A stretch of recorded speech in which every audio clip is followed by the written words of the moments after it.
I'm going to just do a test to make sure you can hear me. Please do share the broadcast. You're listening to Citizen AY, the platform where we speak truth to power. Let us just quickly do a few checks, a few house cleaning to make sure that we've got everything, functioning. Where is it? Just want to go and get the ideas out because we need your support. Let's have a look at this. So I want to make sure you can hear me before I go too far ahead. You are listening to Citizen AY, the platform where we speak truth to power. I'm changing the background because I don't want hang on a minute. Can you hear me? Oh, can you hear me? I cannot hear myself at the minute. Okay, you can hear me. Yes. Grace Farutimi, greetings and welcome. Thank you. Yeah, I can hear myself now. Okay, good. You can hear me. Thank you very much. So please help us by tapping on the screen and help us reach more people. You are, of course, listening to Citizen AY, the platform where we speak truth to power. We need your support. So please join us on YouTube. TikTok are not very friendly with us at the minute, so they are rather making things difficult for us when we go live. So tap on the screen. Hi to you all. Hi, Adenike Shobanjo. Greetings and welcome. I am showing you the background. It's a little bit, you can see me. It says, let me just move out of the way. I'll move out of the way so you can see. We reject Sharia law. We reject Sharia law.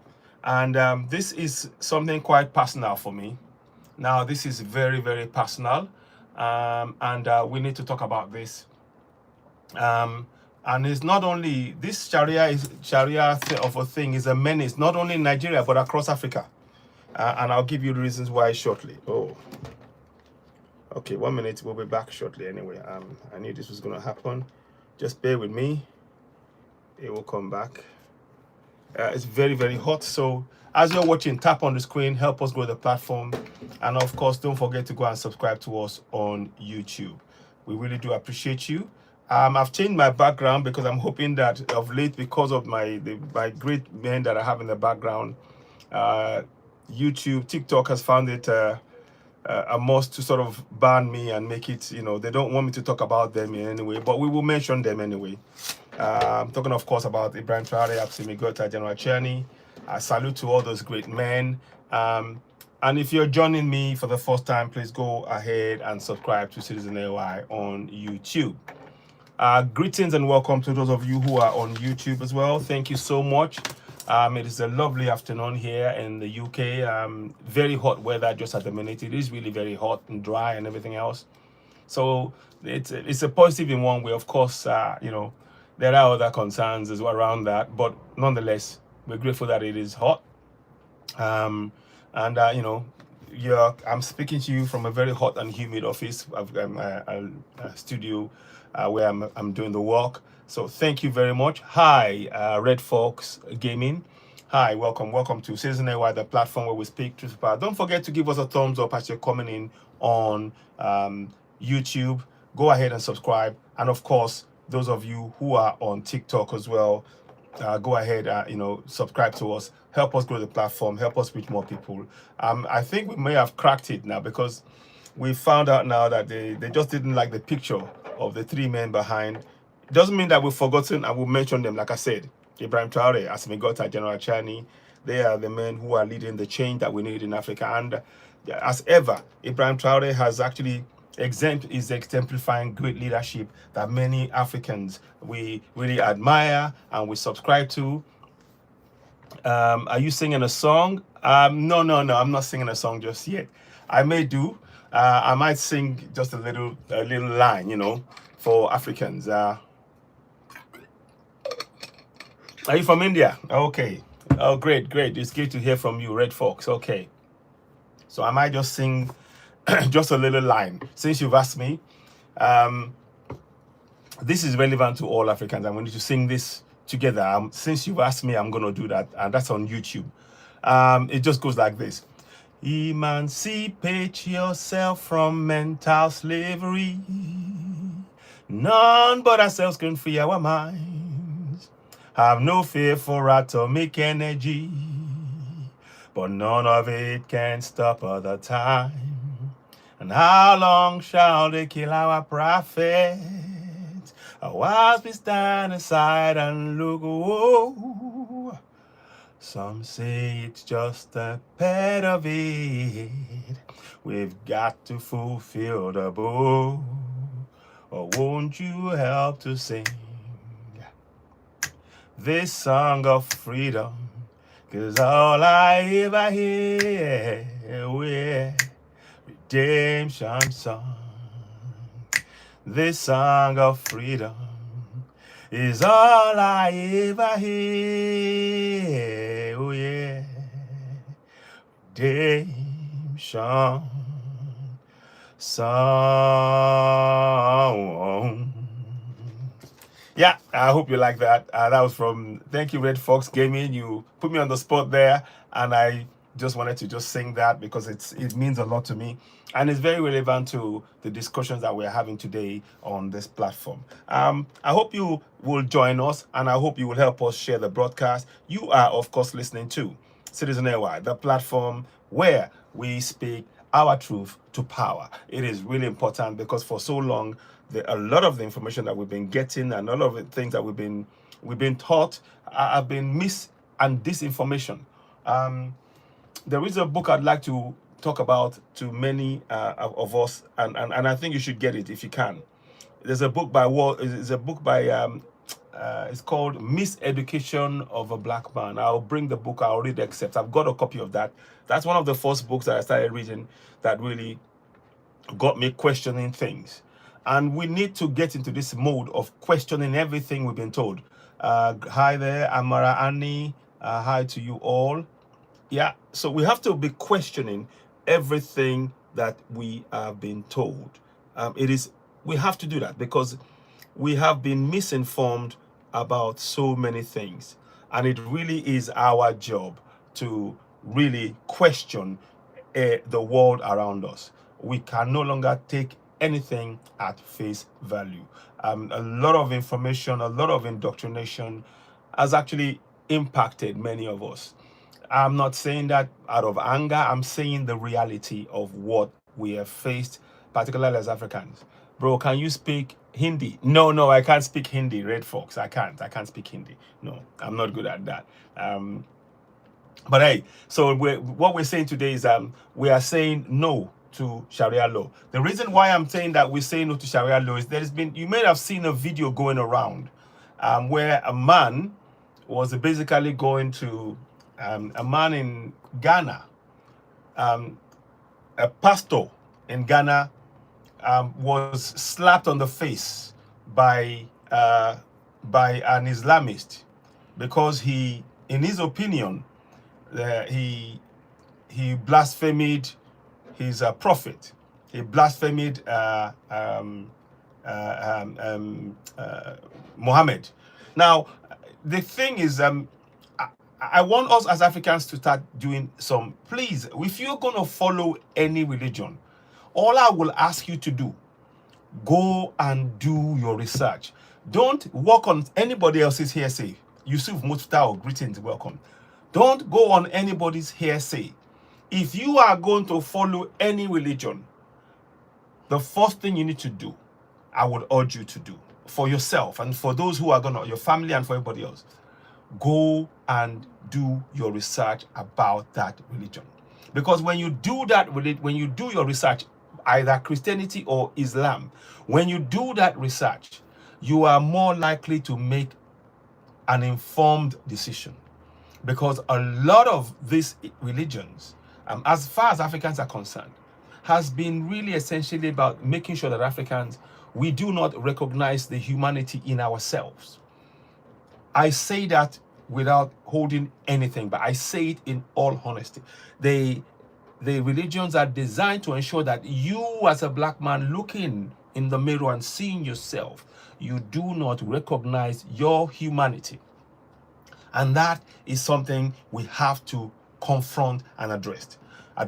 Now, let me do something here. I'm going to quickly do a real pickup. I'm going to do something live. And I'll read it to you on YouTube. As you're coming, please go ahead and subscribe to Citizen Ewa on YouTube. Hit notification button, give us thumbs up, help us reach more people. We really do appreciate each and every one of you as you're coming in. I don't know what, okay, sorry, yes, the screen went for a minute and I was a bit concerned that it gone, but it's because I changed screen. So let me just go and do this. Did Muhammad, yeah, let me just do this. Did Muhammad, yeah, Muhammad have slaves? Yeah, I'm just asking a general questions. So I need you to just do that. As you know, as an African, you need to. I want you to just do that for me. I want you to go and type that in and look at on the screen. Now, I asked a question. I said, if you're going to follow Islam as an African, that's the first thing you need to ask. Ask that question. Because if you don't ask that question, from that question, you are beginning to get the sense of what this religion is about. And this question will become apparent why you need to be very, very clear that as an African, you should not be following any religion outside of Africa, be it Christianity or Islam. You are looking for something of your own salvation outside of not only yourself as a person, but outside of your continent. There is no salvation outside of yourself and your continent. Everything you need is within you as a person and your continent. These are the things that we are coming to talk about here. Please tap and share and show us some love. We welcome gifts. And yeah, we are saying categorically behind me, what you see behind me is this. I'll do this. You see, we say we reject. I'm going to just quickly go off again. I want to go off the screen a bit. So 1 second. So you see, we reject Sharia law in Yoruba land. Now, the reason I'm saying that is because over the months and years, the Sharia people, they are very quick. If you say anything about the Muhammad, they come out against you. Wumi, greetings and welcome, welcome, welcome. Thank you, thank you. They say anything against you. Now, and they will come out. I mean, they slapped this guy. I'm going to show you if I can find a picture of them slapping this man. And it was quite, to be honest, it is totally unacceptable. There is no justification. There is no justification for this. Oh, thank you very much. Thank you. There is zero justification for the for slapping anybody because they blasphemed your so-called Muhammad, whatever. And the reason I say that, I asked the question. I said, did Muhammad have slaves? And the answer I want you to read, and those of you, you can do this yourself on Google. You can go online and check this. Please, as you're coming, go and subscribe to us on YouTube. Give us a thumbs up. Help us reach more people. You are listening to Citizen AY, the platform where we speak truth to power. Thank you. Now, he said, yes. I asked the question, did Muhammad have slaves? And he said, yes. According to traditional Islamic sources, canonical hadith, mainstream historical consensus, Prophet Muhammad did own slaves, both male and female, and was as common in the 7th century Arabia, acquired them through war, captives, gifts, or purchases, and later manumitted, freed many of them. I just need you to understand that. Now, it is very important to understand that point, because many people don't understand that although the colonials in Europe enslaved black people, without a doubt, they carried the people on the ships into America, to Brazil, to all over. They did, and they've done that. But many are not equally aware, even those who are practicing Islam, that Islam came to Africa principally to enslave. This is why I'm saying do your research. And that's why I started with Muhammad. This is not about me blaspheming Muhammad. You see, I don't want to come and tell you lies. Thank you very much, Wumi. I appreciate this. I'm not coming here to tell you lies or to spew hate. Thank you so much. Let me give you that reply. So thanks so much.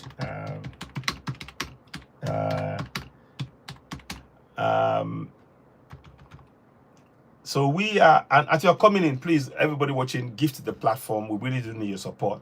Many times we've been doing this broadcast. TikTok has been blocking us. So because I think it's the men that I've had behind, I've changed it.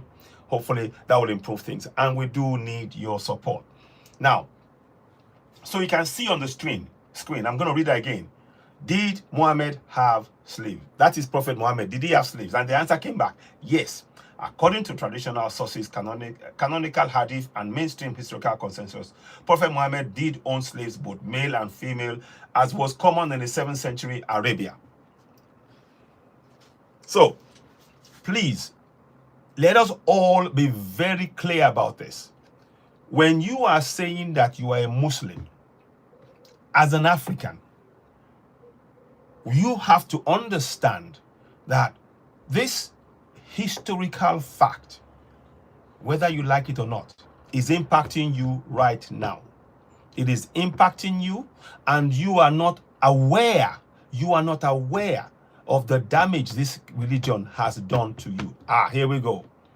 What have I done now? Appeal. What have I done? I have not done anything. Again, I've been blocked now. I've been suspended for 10 minutes, repeated prolonged actions, lack of sustained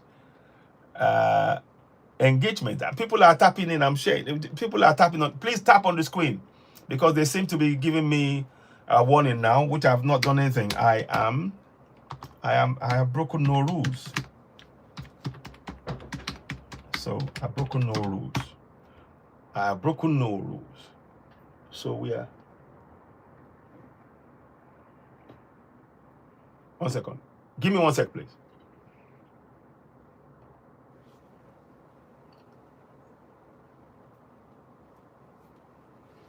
Okay. So, 1 minute, please. It doesn't seem to allow me to.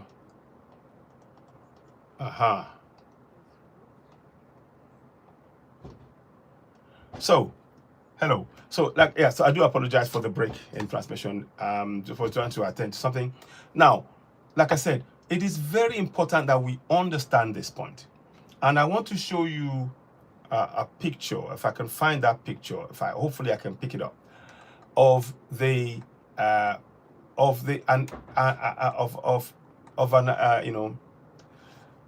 a Muslim man, an African Muslim man, slapping another African because he so-called, in his own words, blasphemed Muhammad, the Prophet Muhammad. I'm not here to say you should, blaspheme anybody. That's not what I'm saying. I'm just saying that it is important we understand what is being said and what we are doing. If you're going to research now, you're coming up. We've got information now that is showing us that he did own slaves. Now, yes, of course, he could have said, no, I don't want to own slaves. He could have said, no, I don't want to practice it. But he didn't. The fact is, it is on record that Prophet Muhammad owned slaves. That is not a blasphemy. That is not me sort of spewing hate. It is talking about the reality of it. And the reason why I'm saying that is because when the Islamists, when they carry out a lot of, under Sharia law, they do whatever they want. Right now in Nigeria, they are going into many places in the southwest and the southeast and the middle belt. And under Sharia law, they're giving themselves the right to occupy people's land. They're giving themselves the right to go and destroy the crops of farmers. Right now, in southwestern Nigeria, in the middle, in middle belt, in southeast, they are the Fulanis with the cows and the guns that they've been given, the arms that they've been given. They are literally going into communities. Behind me, you will see a community. It's called Kwara, a state called Kwara. Let me go back. I want to just show you.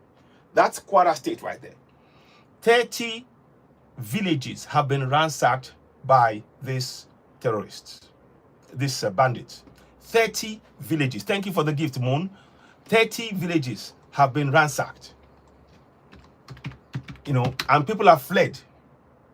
People have literally fled because of this Fulani bandits, for the want of a word. Terror, I should say. The bandits. The terror, I call them. So 30 villages people have left. When you go to those places in Kwara State that you see just above my head there, just there, in Kwara State there, yeah? The people they fled. Now, I don't hear any of the imams. I don't hear any of the imams saying this is wrong. Immediately, those of you who are followers of Islam, you have to come out of there. I have not had any of those imams or sheikhs or none of them have come out and categorically reject this. None of them have rejected this clear attempt, clear action of chasing people of their land. But yet, this what do you call it? This imam or the sheikh or whatever they call him sees it fit because somebody says something about Muhammad. They can talk about, oh, you dare not. But the lives of the people who has been impacted by the action of this Sharia law is totally disregarded. That's hypocrisy. That is why I am coming to do program like this. Please tap on the screen and share. You are, of course, listening to Citizen AY, the platform where we speak truth to power. We really do need your support. Help us grow this platform. Go and subscribe to me on YouTube. And the object of what we're doing is to empower people to know our rights, to ensure that we do not, in any way, shape, or form, accept this. Now, I'm going to show you a picture. I might, and you will see it come up briefly. I'm going to bring it here. That's the picture right there. You can see the picture. Those of you who are on YouTube, TikTok, sorry, YouTube, you won't see it. But I will, you know. Yeah, well done, sir. Thank you very much. Onyide Ajayi. Thank you very much. Thank you. Please share. Now, it is very important to understand. This is a Muslim man. Those of you who are on YouTube, you will see, TikTok, you will see. There is a Muslim man behind a pastor, and he has given the pastor a slap. That is what is on the screen. That's a violation of the person's space. And this is one of the reasons why we say, and I say those words, I'm going to come out of there again. I want you to see.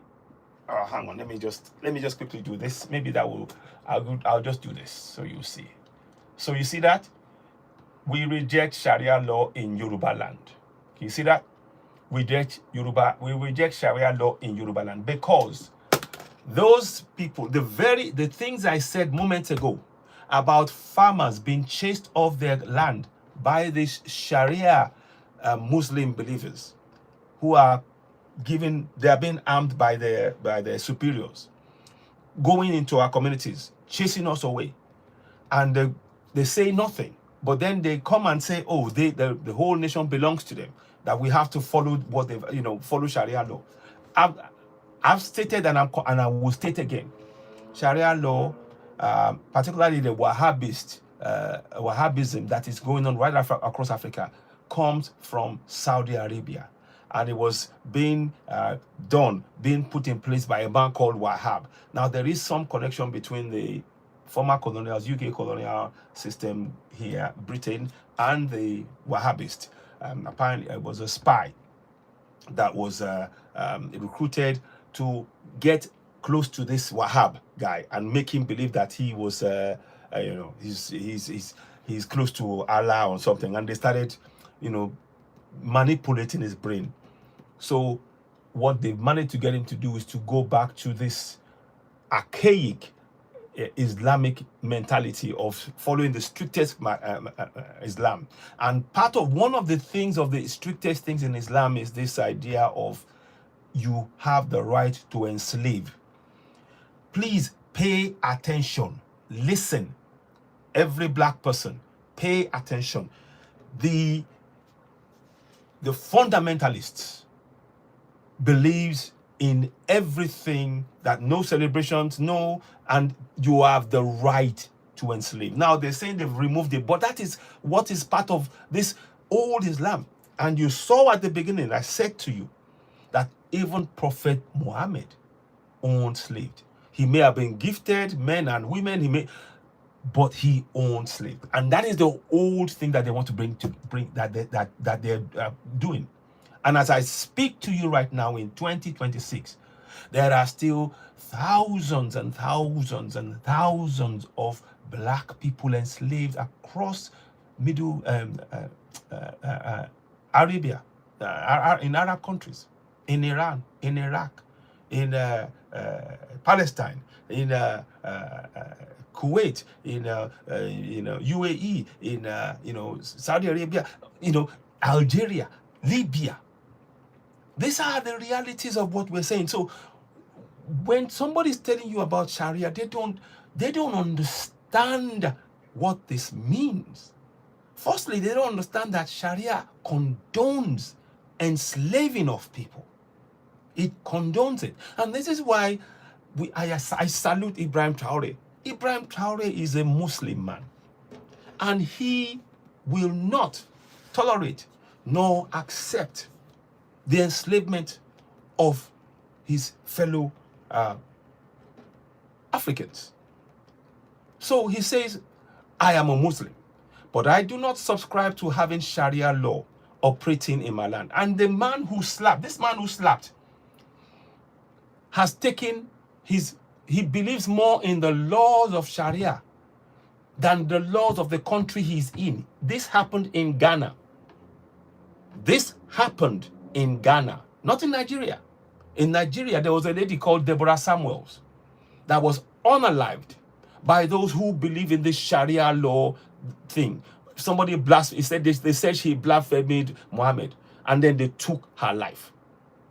They took her life. I will come back and do another program on that.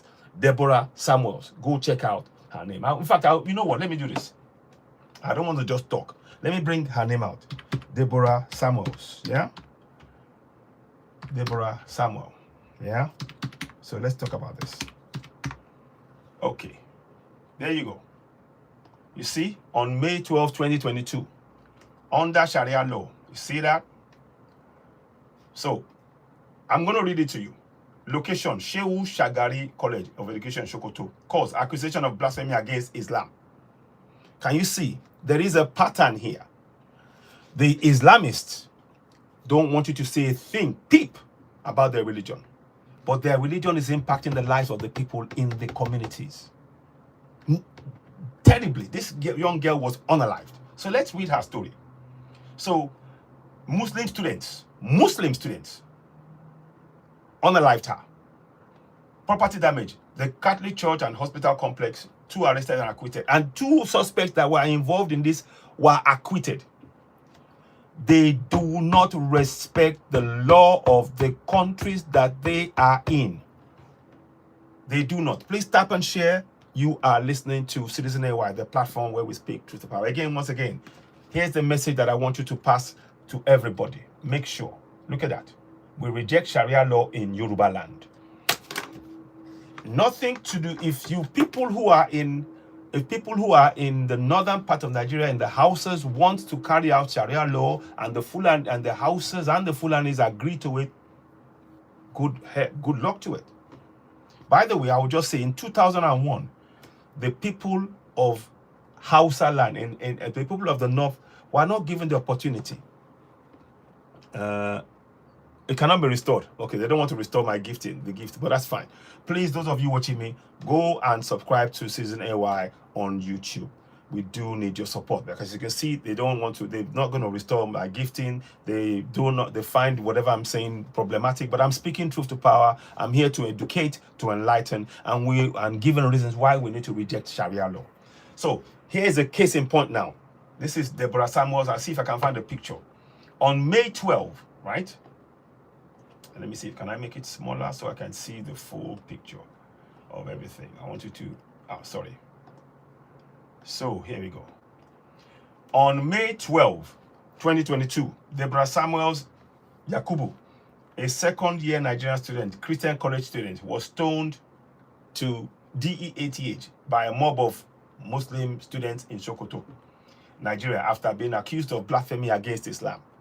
Now, this is what they did against this man, because they said he has a blasphemy against Islam. Now, thankfully, in Ghana, they have arrested the man. Now, we're yet to see whether or not he's going to face full charge and all that. We're yet to see that. Please, as you're watching, tap on the screen. Help us, those of you on TikTok. Tap on the screen. The more you tap, the more they may be able to actually restore the gifting, because more of you are.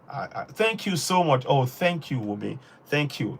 I'm so grateful for the gift. I really do need your support. Those of you watching, help us to grow this platform. We are close to 7,000 subscribers on YouTube, 6,900 and something. Please, let's get to the 7,000 with your support tonight. I'd love to get to 7,000 subscribers. I'll see if I can show you the picture. But going back to what I'm saying, this man here, according to those who practice Sharia law, the Muslim Sharia, insanity, is for want of a better word, they slapped this man. But they do nothing when their fellow Islam people go and do this dastardly act. In fact, they support them. They say Sharia law gave them the power to do so. Sharia must not have power in any country over the law of the land. Nigeria's constitution, I will show you again. I do have that in, I'll bring it up. I love to bring that up. It's on my website. It's on www.citizenay.org. You will see it come up. I'm just going to quickly show you. So I need you to please go ahead. Please go ahead and subscribe to us on YouTube. Help us grow the platform, reaching more. We need your support. Now, we're going to go to section 10 of the Nigerian Constitution. I just want to just show you this. It's very, very important, because the arguments being put forward by those, they're saying that Sharia law is needed because it restores morality. No, it is restoring depravity, barbarism, and all manner of ills, and we need to reject it. We say no to Sharia law in Africa, the whole of Africa. You can see what happened in Ghana. You see what's happening in Nigeria. You see why Ibrahim Traore of Burkina Faso rejects categorically Sharia law, even though he is a Muslim, because he recognizes the danger that is done. It interferes with the development of nations, because this indoctrination messes with the head of those who are practicing it, and they say they follow that above any law. You must comply with the law of the nation you're in. These people who are saying they are Islamic, they're everything else, when they come to Europe, they have to follow the laws in UK. They have to follow the laws in France. They have to follow the laws in Spain. They have to follow laws in Italy. They have to follow the laws in Sweden. They have to follow. But when it comes to Africa, why is it suddenly the laws of the land doesn't mean anything and they override it? They are overriding the laws of a sovereign nations in Africa, because they say Allah said. Your Allah may speak if you want to. Again, let me take this opportunity to say this. If you want to carry out Sharia law, go to where they're doing it in Saudi Arabia. Go there.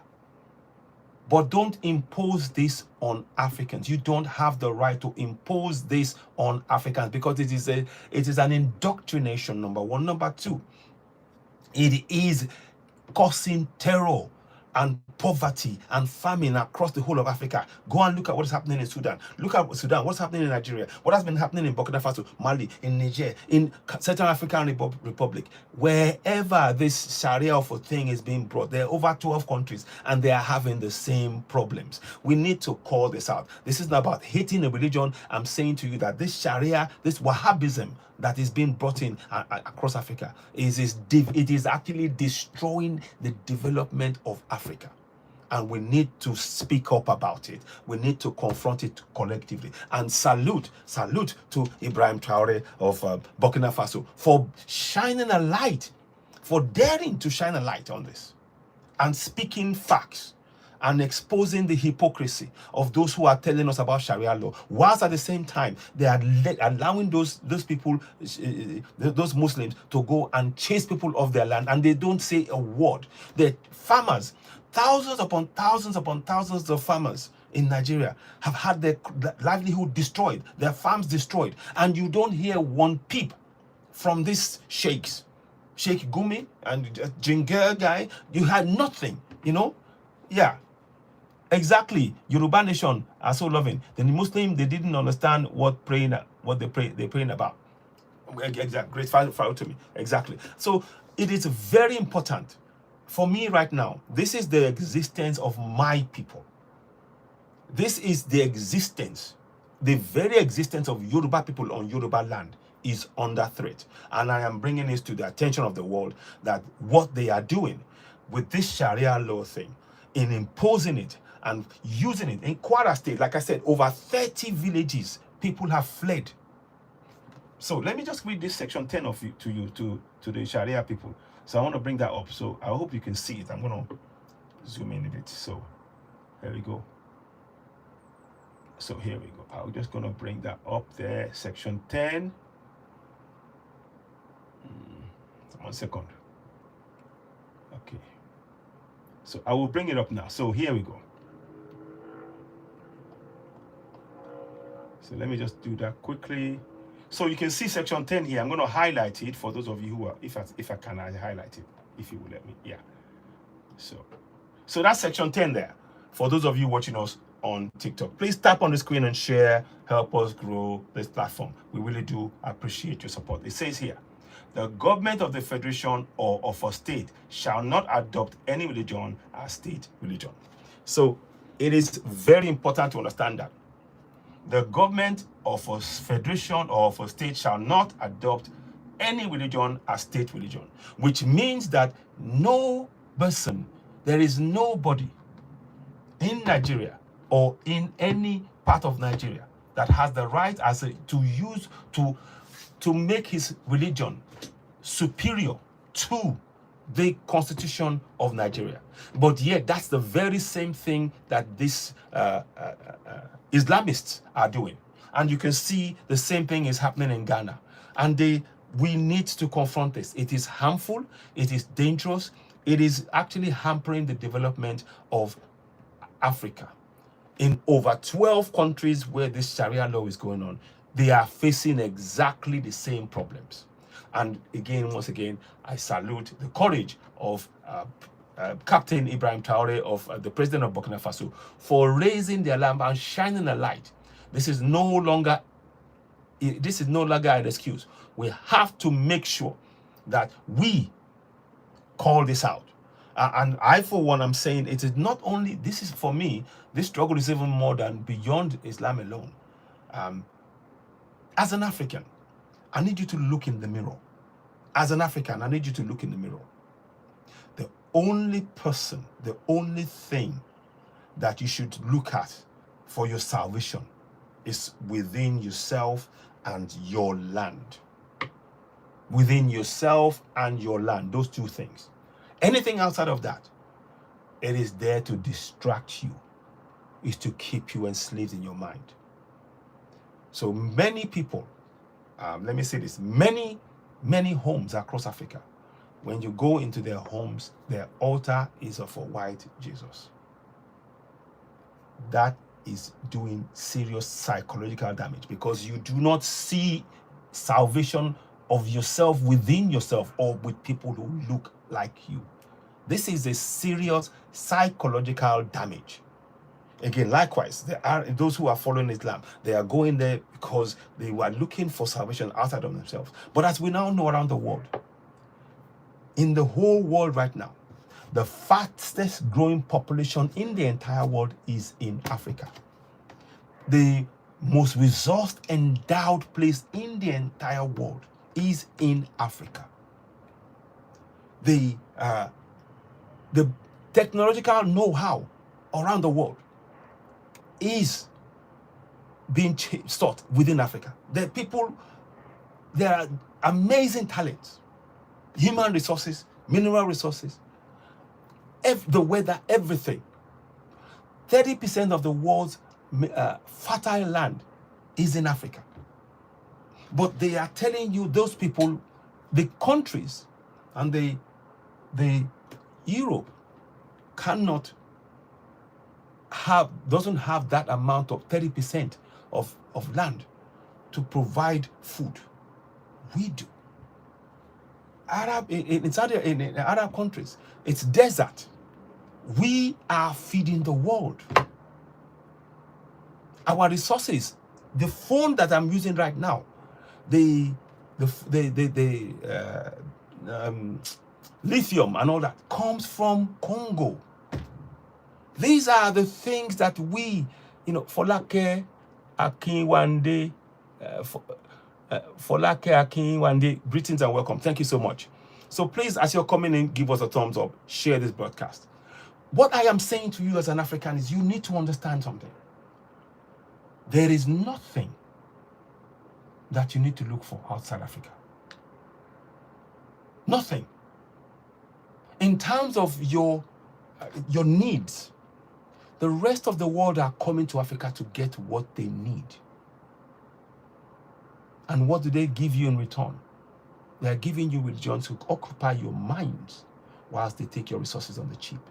This happens in both the colonials, the European colonials, and the Arabs. It's exactly the same plan. And now lately, the Chinese we're hearing. So what I'm saying is that as Africans, these prayers that you're praying, it's good. You can pray. You can manifest, through speaking your desires out there and attracting that. But we need to decolonize our minds. Where's that book? I have it here. Decolonizing the Mind by Ngugi wa Thiong'o. I'll bring that book up. So we have got to realize as Africans that whilst these people are telling you about the God in the sky, Allah and all of that stuff, Allah and Jesus Christ and all of that, and it's in their image. It is in their image, not yours. The reality is that they are dependent on the resources in your land. They are dependent. Rome, Mecca, they are dependent on the resources in your land as an African. You need to understand that above whatever is being preached and whatever they're preaching, it is your resources that they are depending on. Yes, so for like there is a lot. There's a question that's being posted on YouTube, and I'm going to ask a question. For like I said, I don't know whether this is true, that all the food we are eating in Nigeria is now GMO. In the populated areas, unfortunately, this is what is happening. They're making it cheap so that you buy it and you don't realize. So, but where you have those who are farmers, where you have farmers in the villages, they still eat good food. You can still get good food if you go to farms. You have to source. But if you are going to public areas and the public in Main Street, in markets in Lagos and in Abuja and other places, you have to research deeply what you are getting. Nothing is as it seems, because there has been no attempt to understand that this GMO is a real threat. If you notice across many, as you're saying, in Nigeria, in the 70s, when I was growing up, you hardly had cases of cancer. It was very, very rare, terribly rare. But right now, case of kidney problems, cancer, all manner of health issues has come from and that's as a result of what we are eating. But we don't have the system we don't have a system that's in place to deal with that. But guess what? The solution to this is very simple. Look at what is happening in Burkina Faso.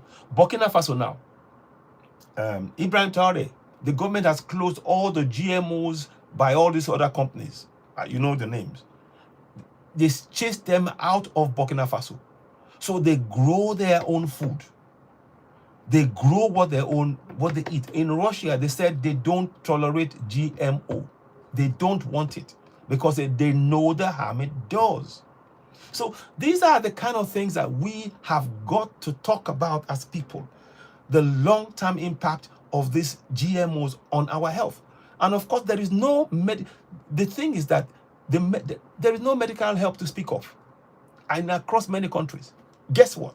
In Burkina Faso, he's built one of the largest hospitals in West Africa. And he's made it available to all West African countries for people to go to get help instead of going to Europe. This is the reality of what we're facing. But those who are telling us to trust in this so-called democracy, they are not providing the healthcare that we need as a people. Instead, they are telling you to turn towards the Bible and the Quran, which is occupying your mind. The whole world is dependent on the resources that are in Africa. And the only people who are not benefiting from those resources are Muslims and Christians who have buried their heads in this Quran and Bible, whilst the people who have clearly distracted them with this religion are cutting off huge swathe of the resources. At pittance, in Niger, salute to General Abdurrahman Chiani. For 40 years, France was taking the uranium that even the people of Niger did not have access to. They were taking that uranium at 70 cents in the euro. When they were on the open market, it was found to be 200 euros per kilo. So salute to General Abdurrahman Chiani of Niger. Because now, for the first time, they're now building, they're making sure that the people of Africa will now get light. The people of Niger did not have light. Their uranium was powering the light in France at night. But the people whom those resources came from were in darkness. Please go and do your research. This is a reality that we face. Yes, we don't need Sharia law. We don't need Sharia law. So I hope that answers your question, you know. Yes, you can please subscribe to me, Folake Akinwande. Subscribe to me on YouTube right now, and please share it. Everybody watching me, that's the best way you can help this platform, because there is a lot of things we are going to be talking about. But with your help, we want to reach more people. And one more thing, Folake, there is something I would like to put on there. I'll probably put on it later on. I have a website where www.citizenwide.org. On there, you will see the Nigerian Constitution. Sections of it is in Yoruba language, because we want our people in our communities to know their rights so that they can begin to stand up for themselves. You know, if you feed a man a fish, if you give a man a fish one day, what he will do, he will come back the next day and ask you for fish. But if you teach him how to fish, he will thank you for life, because you have given him a skill to make him, you know, be able to provide for himself and his family. So what we are doing with this constitution, and it's free. The key sections of this constitution is free. It's in Yoruba language. I'll give you a quick one. So please, I've not forgotten this topic. We'll come back to it. Those of you on TikTok, just bear with me. I just want to talk about this. In the Nigerian constitution, do you know, Folake, give me an answer, yes or no, on YouTube. Do you know section 14(2)(a) of the Nigerian constitution in English? Do you know it? As you're watching, just answer yes or no. Then I'll tell you what it is in English, and I'll tell you in Yoruba. But do you know the section 14(2)(a) of the Nigerian constitution in English at all? I wanted to know. I like to do, that's my part of my research. Thank you. Go ahead. I'm waiting for you. So those of you, we're still going to come back on this Sharia law, and this is one of the reasons why. No, thank you. So Folake Akinwande said she doesn't know the Constitution of Nigeria. Every time I've asked this question, 90% of people, I've been doing this on my programs. If you can also follow me on the Yoruba TV radio as well. 90%, 95% don't know the Nigerian Constitution in English, let alone in Nigeria, in Yoruba language. And that's a problem. So if you don't know it, you cannot hold your government. You cannot participate in your governance. You can't. So that's a fundamental issue. So I have a website which I put on www.citizenry.org. On there, you have a free copy of key sections of the Nigerian Constitution in PDF format that you can download. I'll see if I can actually put that up here so you can see it. And let me just give me 1 second. So just bear with me. This is what I'm saying. This platform is engaged. It is solely to provide information to Africans. It's not only about Nigeria. The object of what we're doing is we want every country in Africa to have the constitution of each of those countries in local languages. Instead of having French, English, or Spanish, or Arabic, to be in local language so the people can participate in their governance. So let me quickly just find this for Folake, and I hope that, you know, so I'll read this to you in the meantime. Section 14.2a of the Nigerian Constitution for your benefit and for others who may be watching. It states that sovereignty belongs to the people of Nigeria, from whom the government, through this constitution, derives all its powers and authority. Now that's a mouthful. I get that. You know, and you've not had it, you're hearing it for the first time, and I'm saying it, and you're thinking, but I'll say it again slowly, then I'll say the Yoruba version of it. Now, so it goes this way.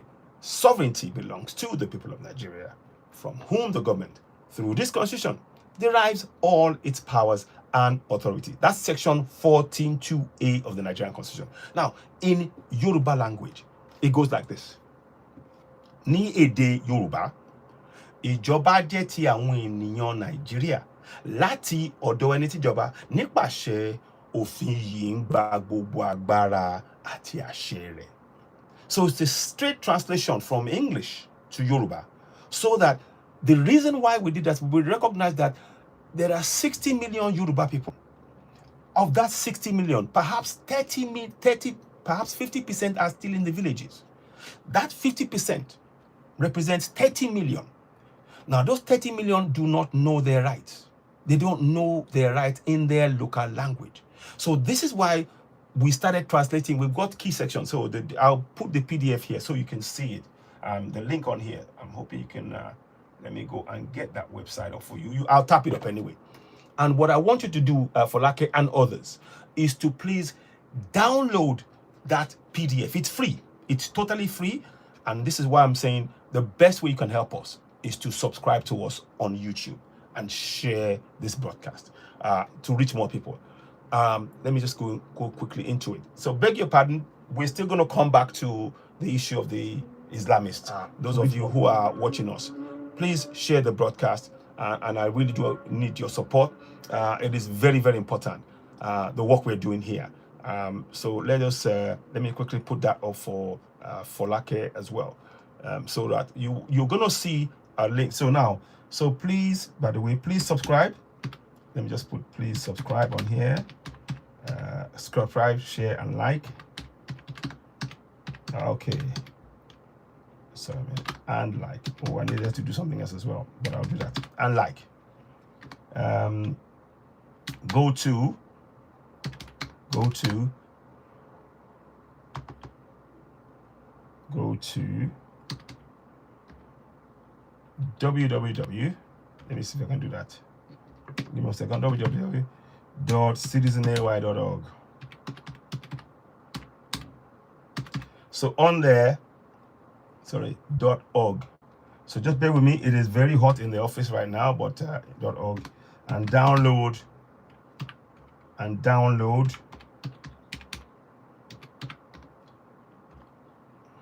a copy of the 1999 Constitution in Yoruba language.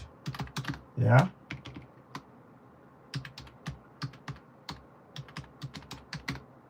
In Yoruba language.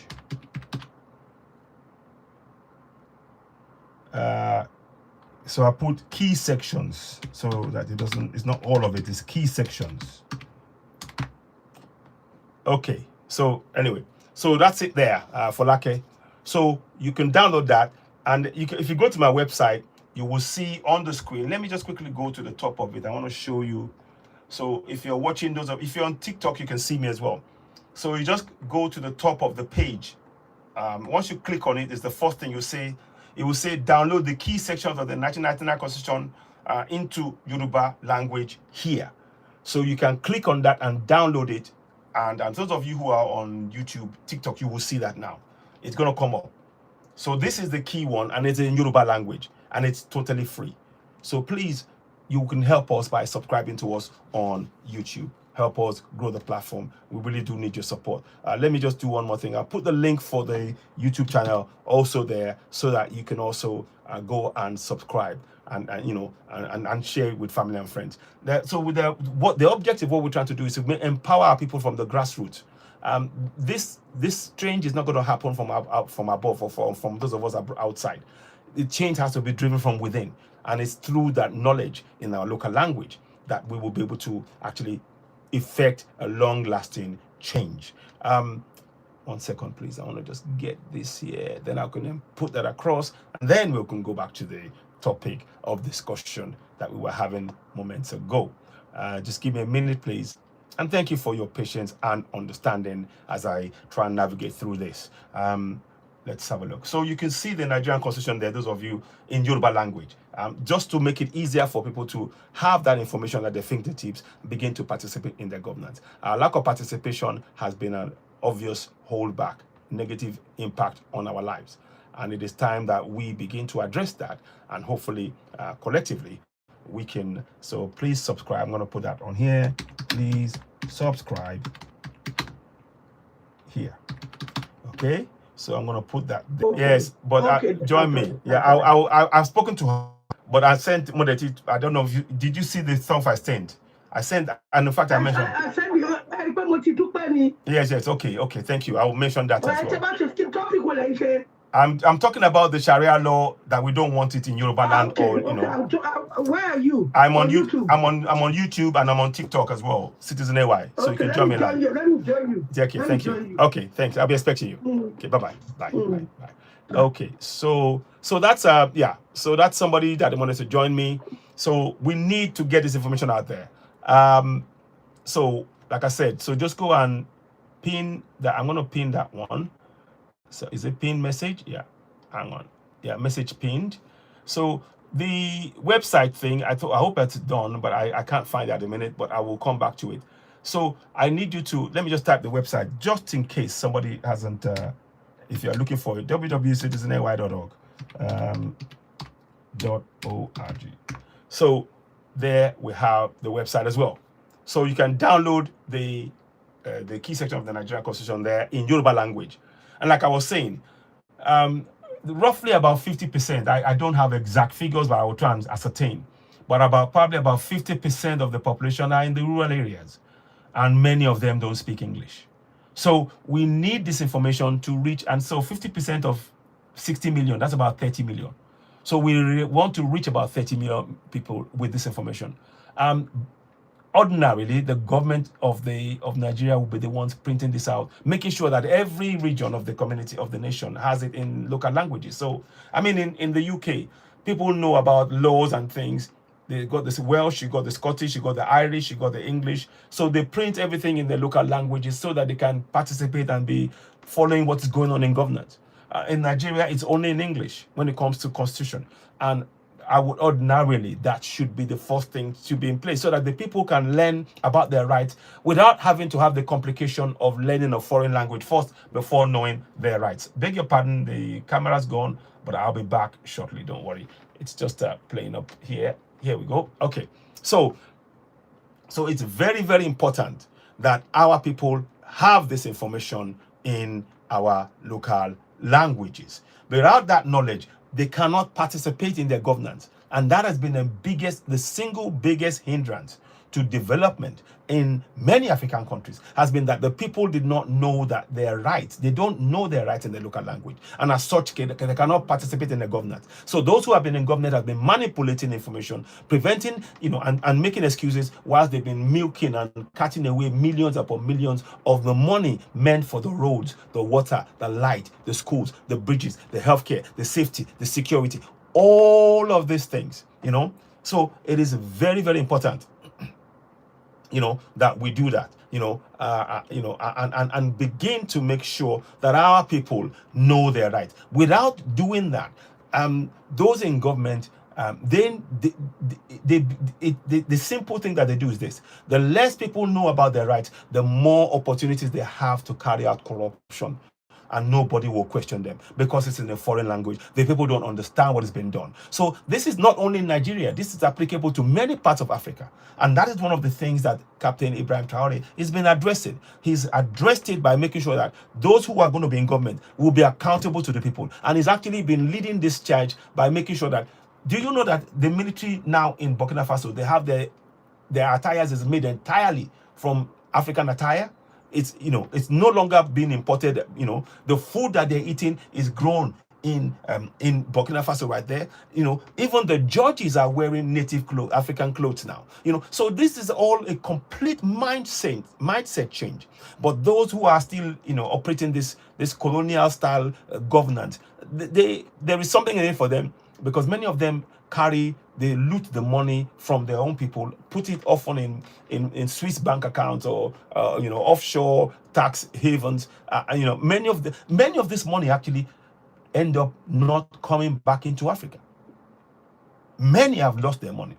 This guy that unalived Patrice Lumumba, Mobutu Sese Seko, he had a terrible, horrible end, you know, with all the money and everything else. And I'm just giving an example. If you go and look at this, the so-called palaces rotten and run down and everything else, because there is no vision about, okay, I take this money, what am I doing with it? How is it helping my own community? You know, they made them, the system made them so focused on greed that greed ate them up and it consumed them, and they paid the ultimate price for that.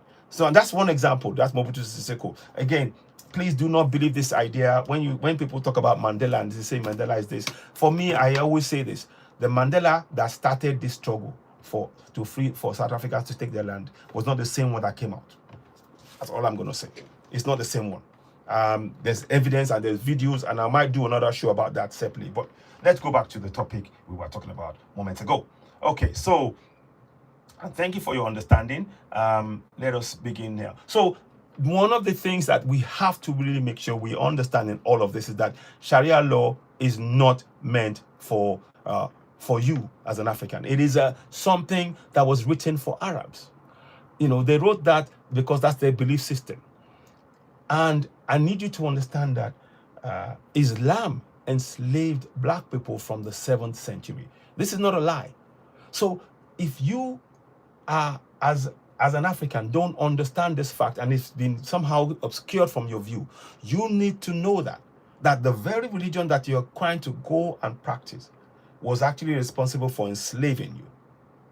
And they have a term for what they call black people. They have a term. Let me show you that term as well. I'll just type in the word. What does Abid mean? Okay, so this is why we have to reject it. We have to reject Sharia law on the African continent. So many people, and this is what I'm saying, when you understand what has been done with this religion, again, same thing goes for Christianity as well, by the way, and I will do a program about that. Particularly in the West Africa, there is a guy called Owen E. Vidal in 1844. Now, when they tell you that it was Bishop Ajayi Crowther that said that Eshu was Satan, it's a lie. It's a lie. I need you to know this about Bishop Ajayi Crowther. Firstly, he was enslaved. And when he was enslaved, he was taken to the church. And it was in the church that he got back his freedom. So he was a servant of theirs. Now, this Owen E. Vidal was the co-author of the book, A Vocabulary of Africa. You need to understand this. These are, so people, before you go thinking I'm here to attacking Islam. No, this is the entire structure of indoctrination of African minds. We need to break it down. And it's not only me. There are many people who are saying this. But there are books and things that we need to talk about. So please, subscribe to Citizen AY on YouTube. Help us grow the platform. Help us reach more people. With your support, we can do this. please help us continue to grow this platform. Help us reach more people. Tap on the screen and share. Don't forget to subscribe to us on YouTube. Let me just quickly do something quickly to put a gentle reminder as I'm watching, so that automatically you do that as well, because we do need that support. We need to grow the platform, and with your support, there's no doubt in my mind that we will achieve that. But let's quickly do this. Okay, so I'm going to just bring something up quickly, and then we can carry on with the topic as it is. Let me see. Let me just see if I can find it. So I'll need you to help me with that. Go and continue to subscribe to Citizen NY and help us reach more people, because we do need your continued support. And I'm grateful for those of you who have subscribed thus far, and we need more of you to do the same. So please continue to do so. Okay, I better be careful. I think it's frozen. Okay, sorry about that, guys. The screen has gone. Damn it, I just realized as I did it, it went. I was trying to get information out. Okay, don't worry. Those of you on YouTube, we will carry on. I'm just gonna, yeah, it's gone. That's not happened for a while. I don't know why that's happened, but just bear with me. I'll be back shortly. Okay, let me do this. How do I get out of this situation? Okay, I'm just gonna do this then. It's frozen. So now, those of you who are on YouTube, it is very important. I'll come back to this over on TikTok in a minute. It's very important we understand we must say no to Sharia law, because Sharia law was not meant for an African. It's not meant for us. We have to look to our own ancestors. The kingdoms that they built, Oyo Empire, Songhai Empire, Mali Empire, Ghana Empire, Kemet, those are what we should look for, because they built great empires that lasted thousands upon thousands of years. So we need to look for salvation in people who look like you and me. That's the reality of it as Africans. We need to look for salvation of Africa with people who look like you and me, and within ourselves. The religions of Islam and Christianity is always preaching for us to look outside of Africa. Everything we need is in Africa. We don't need anything outside Africa. We've got the land, we've got the resources, we've got the manpower, we've got all of those things. And what we're trying to do now is to reawaken with the likes of Captain Ibrahim Traore leading the way. And I am definitely a champion for speaking, supporting the great work that the great man is doing, and many others. The work he's doing here is very, very critical to our success. Sorry. Give me 1 second. Sorry about that. I can't see it. Sorry. It's not going to work. Okay. Give me 1 second, please. No. It's not doing it.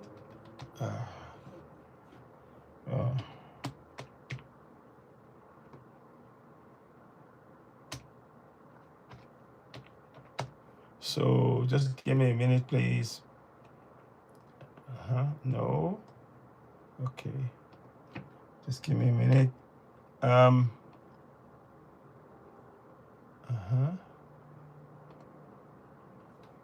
Okay, we'll bring that back shortly, hopefully. So it is very, very important that all of us understand that as far as Africa is concerned, we got everything that we need in Africa.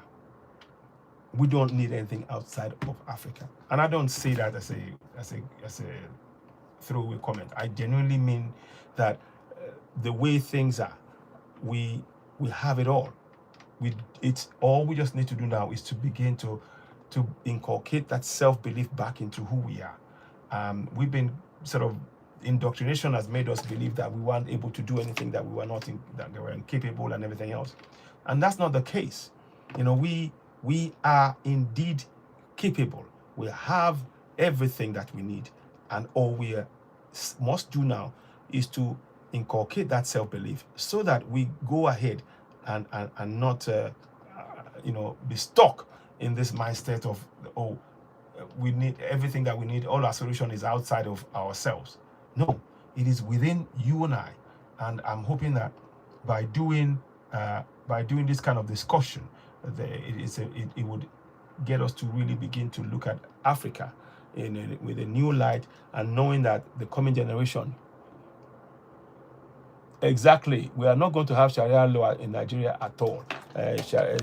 You said we are not. We don't want it. So we reject it in its entirety, and that's why this program is, we're doing programs like this to bring that up, to make sure that we remember that all of these things that is done is designed to keep us in a state where we become dependent on the system that has oppressed us for so long on our continent. We need to change that mindset, and that's what this platform is for. Don't forget, go and subscribe to us on YouTube right now. Help us grow the platform. I really do appreciate each and every one of you joining. I'm putting the screen up. Just go and subscribe, hit the notification button, give us thumbs up, help us with more people. So the topic again, those who are saying that when they say that you blaspheme Muhammad, why are they not talking about what happened to Deborah Samuel? Why have they not why have they not talked about how Deborah Samuel was unalived? Why are they not talking about that? Why? So I'm just gonna do this quickly. Okay. Deborah Samuel. So just beg your pardon. I'll be back again. Continue. We're gonna continue again. So I'm still here.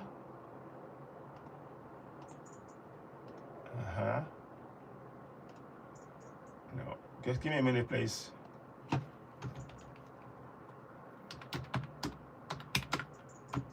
Okay. So you will see that in a minute. Yeah. So we're gonna go back into it now. That's it.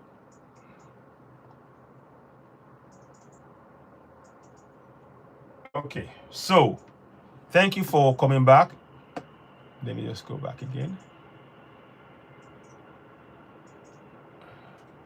Sorry about that. I don't know what happened. I lost the visuals. We're back again.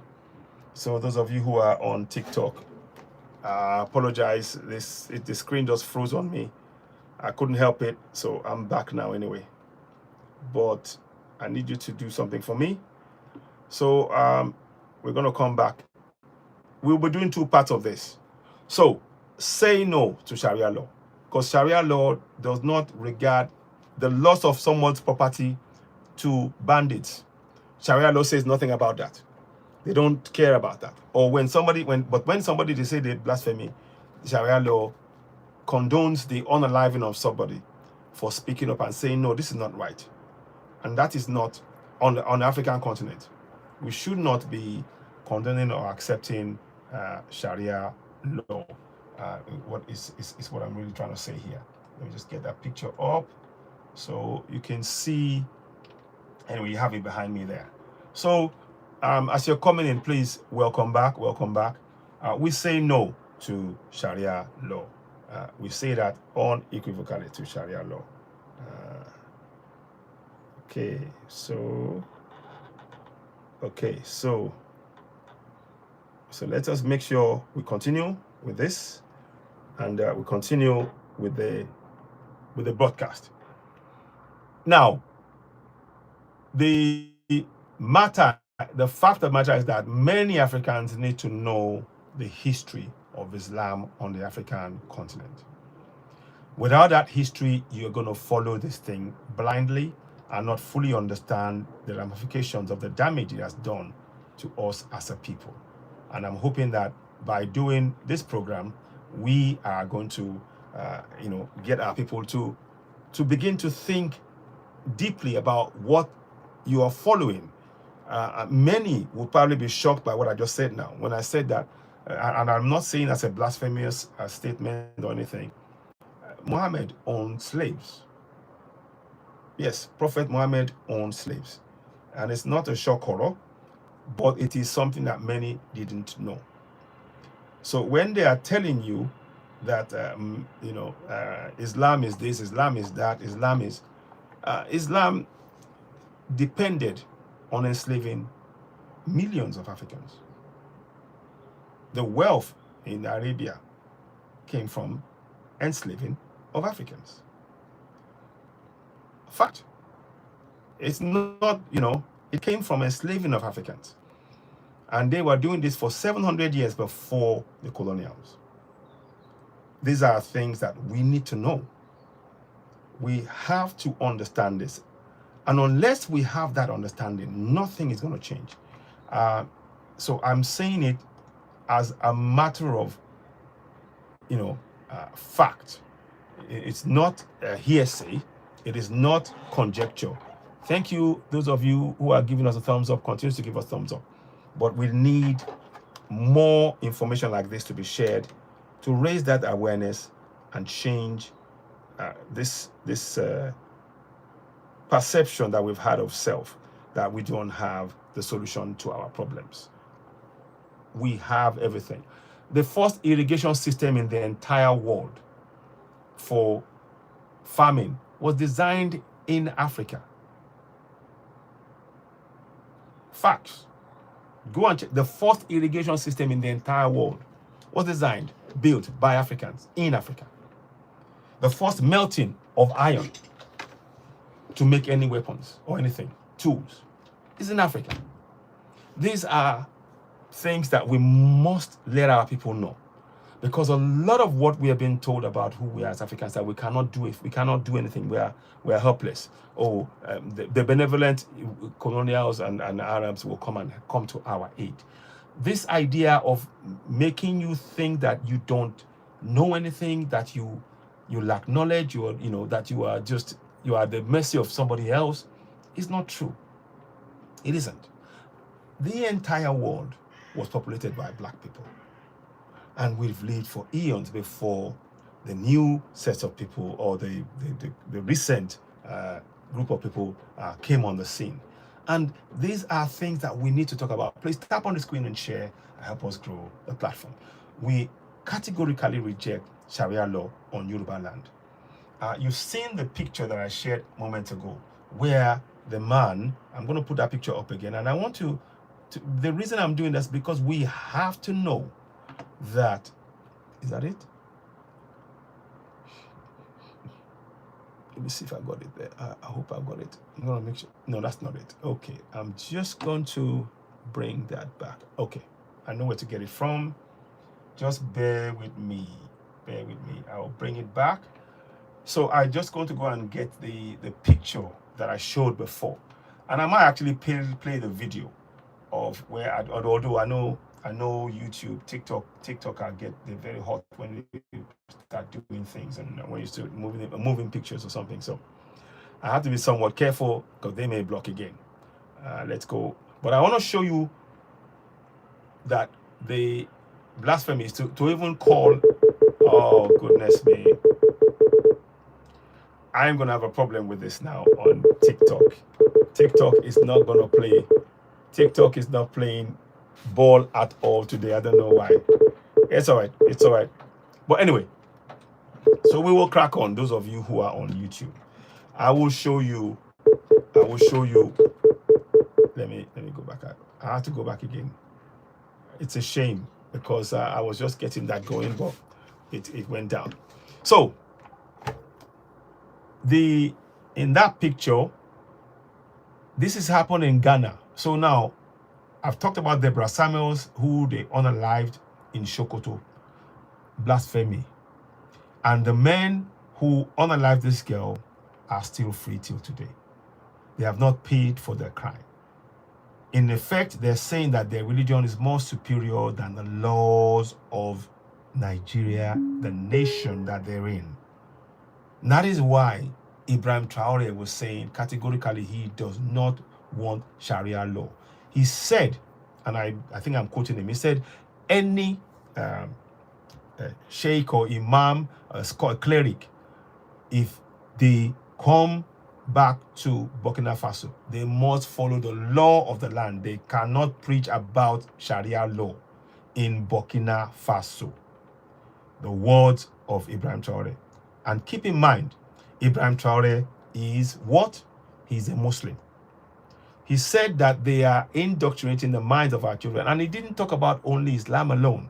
He also spoke about Christianity. He talked about the Catholics who are going to go outside to go and learn about the religion and then come back and then they indoctrinate the people. He said, no.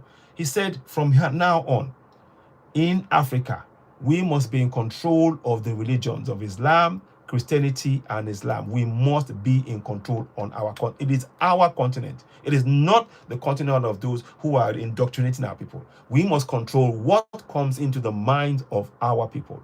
This is very, very important. Very, very important. And we must support the stance of Captain Ibrahim Traore, the president of Burkina Faso. Salute to him.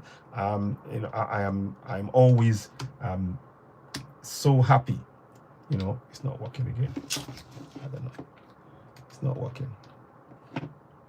Okay.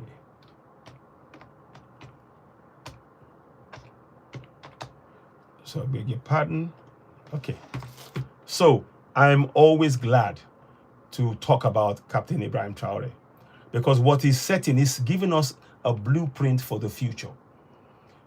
In the Africa that we're building for the coming generation, no religion, Islam or Christianity, must be allowed to indoctrinate our people on our land against themselves, because these religions are making Africans view ourselves as unworthy and be grateful for any crumb we get. Yet, our land is the most resource endowed in the entire world. Those religions are causing us severe harms on our continent. Our job right now is to follow the lead of Captain Ibrahim Traore and put a stop to this injustice. No ifs or buts about it. We need to follow quickly in his footsteps. Make sure, exactly, Folake, make sure, you know,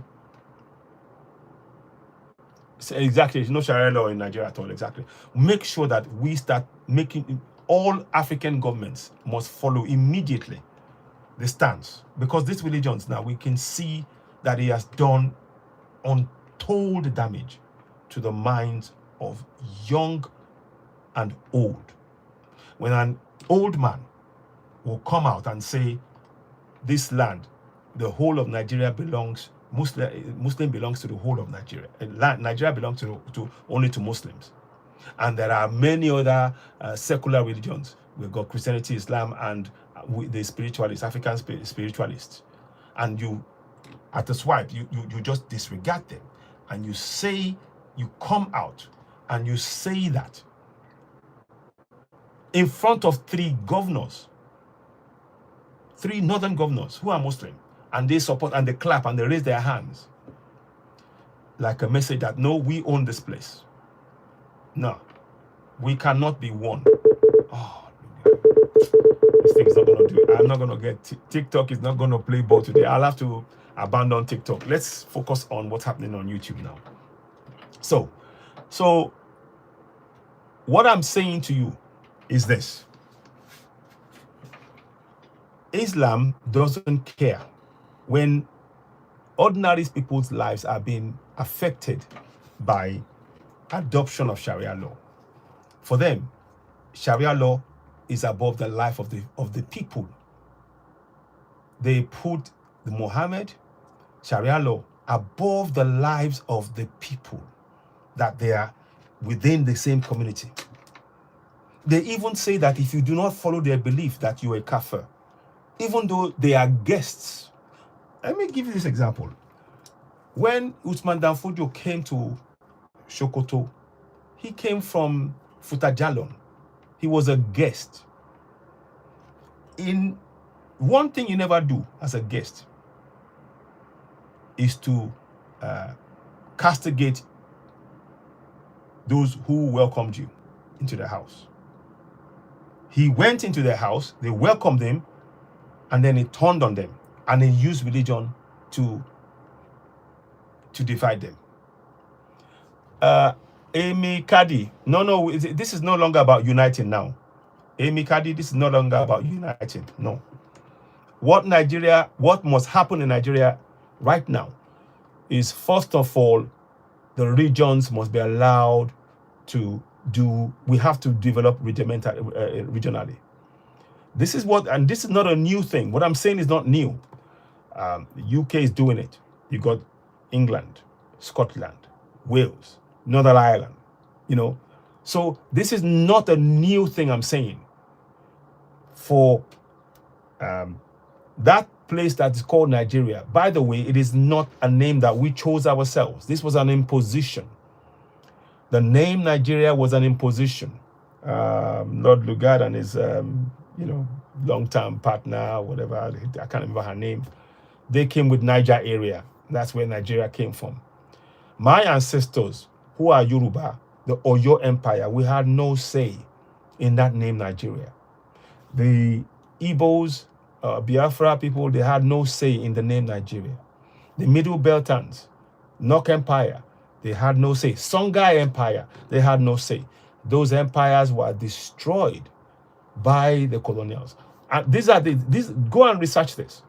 So there is nothing that ties us as a people to the entity called Nigeria. The entity called Nigeria was created by those outside of Africa, on Africans. That's a definition of slavery right there.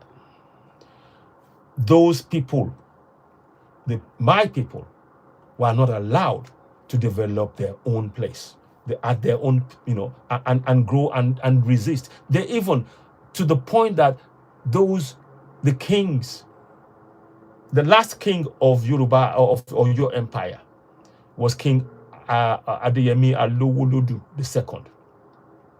In 1890, is it 1885, 86, I think it is. He fought against the British, fought. And then I think in 87, finally, they overpowered him. And they said, okay, you will remain the king, but you will do what we tell you. He became a vassal king, slave king.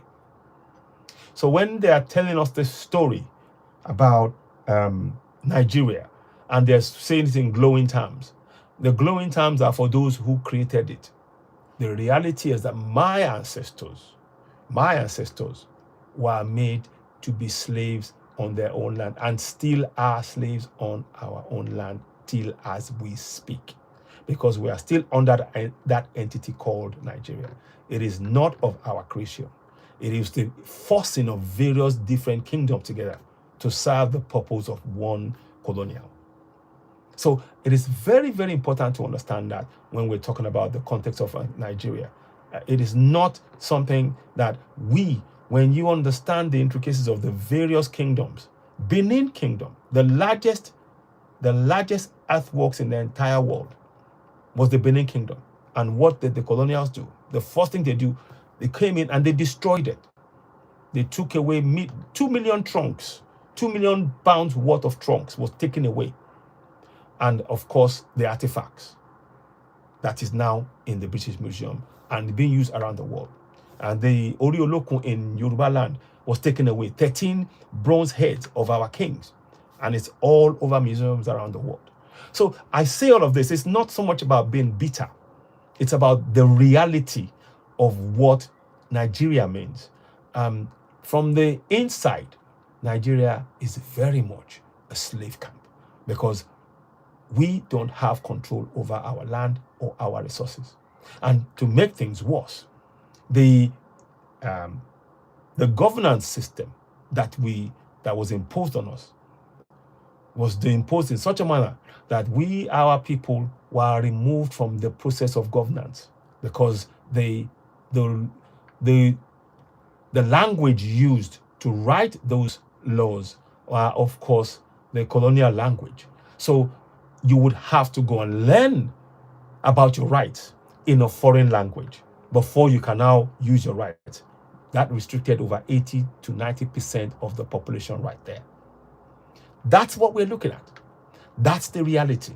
Now, going forward, I mean, I'm just giving a little history lesson there.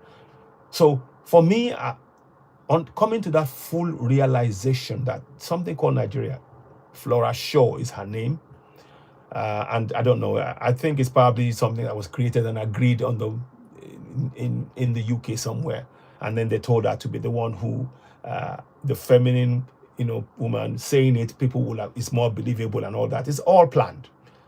This was something that my ancestors never had a hand in or saying. So we got to be very, very clear about that. Now, going forward, this Sharia law has been something that has been used as a weapon. It's been weaponized from the early onset. Once the colonials saw that the imams and the sheikhs and the clerics had enormous power, they decided to rely on that structure. They didn't touch it. In the West, they destroyed the structures, I got a book for you, Destruction of Black Civilization. But yes, I will get that book, Amy Cady. I will do. Yes, I think I have it. I think I have a PDF version of it, and I will read it. Thank you very much, Amy Cady. Yes, I have and I've read sections of it. Very, very important. So it is very important that we understand that all of the countries that are in Africa right now has been cleverly being controlled by those two religions, the religion of Islam and Christianity. They needed them in there to create division, to create a loss of identity. Our identity was destroyed as people, and then they replaced it with the religious identity. So you defined yourself by the religion which you followed, Yeah, thank you very much, Vivian. Yeah, you defined yourself by that religion that you followed. Let me take this off. I'll go back to TikTok later, and because TikTok are giving me problems, I might as well focus on YouTube now, and I'll be doing more.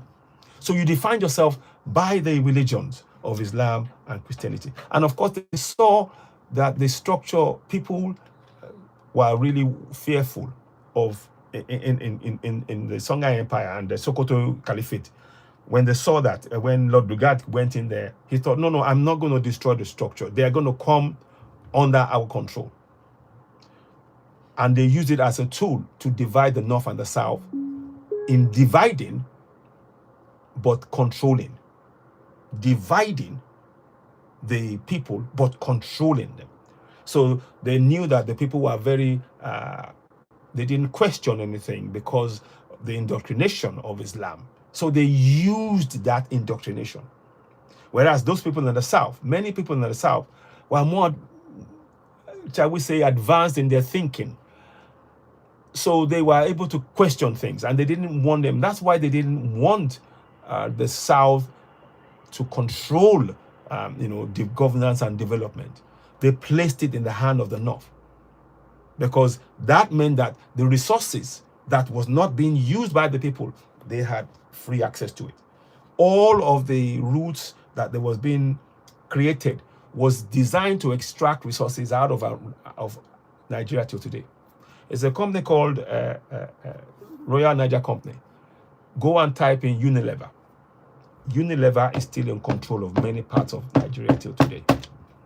But that's another story for another time. I just, but what is the main topic today? Main topic is this. Do your research. The original Bible comes from, yes, positive joy. I agree with you. There's a place called in Ethiopia. There's this church that was built, where they built it from a stone. It'll come to me. Anyway, you might know the name. There's a place in in Ethiopia. They built the church in the stone, and people go to the real Bible is up in the mountains. The real, So you're right. So, but what I'm saying is that the colonial Bibles and Arab Quran, they are there to control Africa, and we need to remove those ones. And people who are having other religions and spirituality must be allowed to practice that. It was stolen away from us. They twisted lies about our belief system so that they will be forced to use theirs in both Islam and Christianity. That's the reality. But anyway, Sharia law must be rejected because Sharia law is doing untold damage to our psyche. When somebody would unalive a fellow African because of the mistaken identity that I am a Muslim is more important than my humanity. That's brainwashing. When your identity, your new identity, or your fraudulent identity of Islam is more important than you being an African, that is indoctrination that has damaged many people. And we're trying to address that. Sharia law was imposed on us. Sharia law condones slavery. Yes, it condones slavery. So many who are saying, I believe in Sharia, they don't understand. Sharia law allows, in the Sharia law in Islam calls black people abid, slaves. In Palestine right now, villages where black people grew or live, they call it Harat al-Abid, the village of the slaves. That's the reality. A lot of Africans don't want to face this reality, but we need to face it. That is why I'm saying we cannot support Sharia law on the African continent. It is another colonization. The colonization before the European colonization.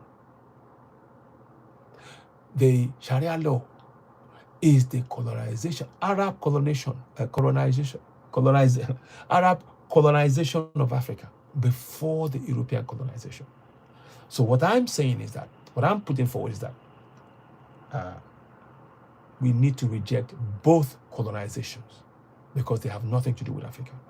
They are holding back the development of Africa. And I am so grateful that Ibrahim Traore has broached this subject, particularly as a Muslim. And we need other African leaders to do exactly what he's doing, which is to speak out and say, on the African continent, you will comply with our laws. No ifs, no buts, regardless of your religion. Your religion is subordinate to our laws. Your religion will be subordinate to our laws in any given country on the African continent. And all 12 to 13 Sharia countries must make sure that they rapidly follow suit. They need to follow what Ibrahim Traore said. The recent case of the man that was slapped, that just a few days ago in Ghana, a pastor was slapped by a Muslim man because he said he abused Muhammad. News for you, you who was a African Muslim. Muhammad, he had slaves, men and women. He may have later on tried to say, no, slavery is not good, to make them, whatever they call them, committed them to something, whatever, there's a word. But the fact of the matter is that he engaged in owning slaves.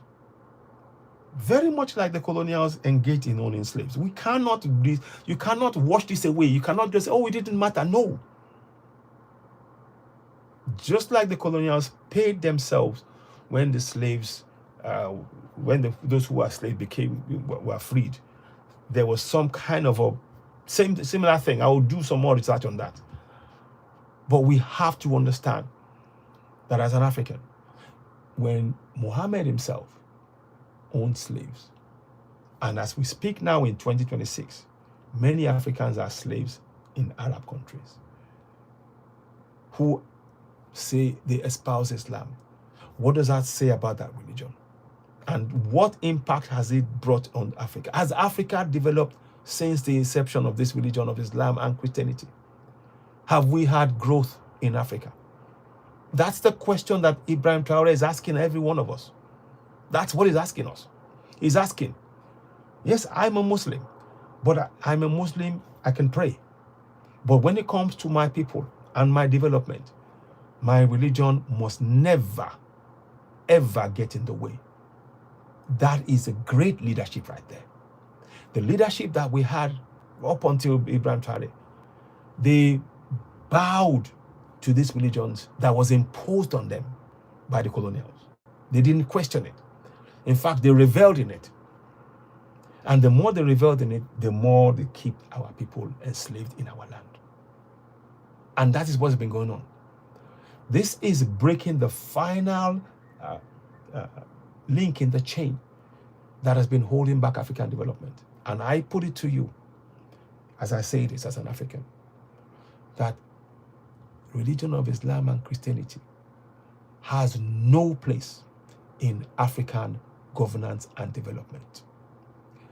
Religions of Islam and Christianity have zero place in African development. They should not even be anywhere. They should not be dictating what our governance does.